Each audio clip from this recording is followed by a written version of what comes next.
This is not a one size fits all tip because every job has different expectations, every job has different hours. But for most of the time, leaving after your boss is a good thing. And staying on and being available when they are asking and when they're wanting you to be is a good thing. So leave after your boss for the most part. Of course, every job has very different things, you know. The next tip I have for you is to ask for feedback regularly. I think one of the most important things you can do at a job is to, and I've said that a lot, so there's a lot of important things you can do, but I think this is a really good thing you can do, is to check in on how you're doing frequently, more than your quarterly or half of the year or yearly review. You can at any time ask your boss for feedback and be like, hey, like, how am I doing? Like, I'd love to hear some feedback so I can improve or so I can get better. Like, I'm really excited to hear what you think of how I've been so far, and I'd love to improve in any ways that you think I can. And that gives them the opportunity to share with you. Like, they may not always want to just give feedback because they might think it's too often or too much, but like, by asking them, by saying like, hey, I'd love to hear some feedback on how I'm doing or how it's going, you give them the opportunity to share whatever they want. They could also be like, you're doing great. Like, things are going really well. Thank you so much for what you're doing. Like, I'm really liking this so far. I'm really liking what you're doing here.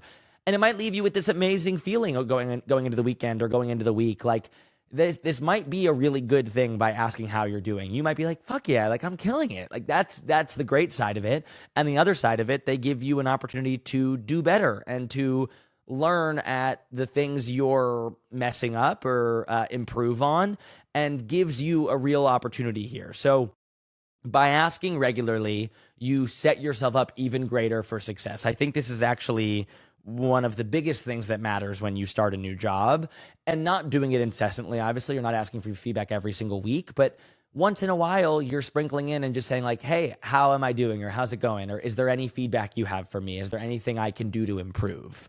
All good things to be saying to your boss or your superior. And I think this is overlooked a lot of the time because you don't really want feedback. Like, welcoming feedback is kind of like like, I don't want to ask for how I'm doing. Like, I'm sure I'm doing fine. Like, I'm sure I'm doing okay. Like, and you don't want to invite that because it can be scary. Like, that is intimidating to be like, how am I doing? And then you're literally inviting criticism into yourself. You're basically saying like, here's an opportunity for you to tell me how shit of a job I'm doing.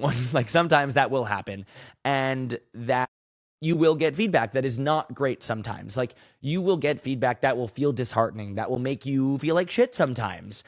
And that is the next thing I want to say about this is, do not take feedback too personally.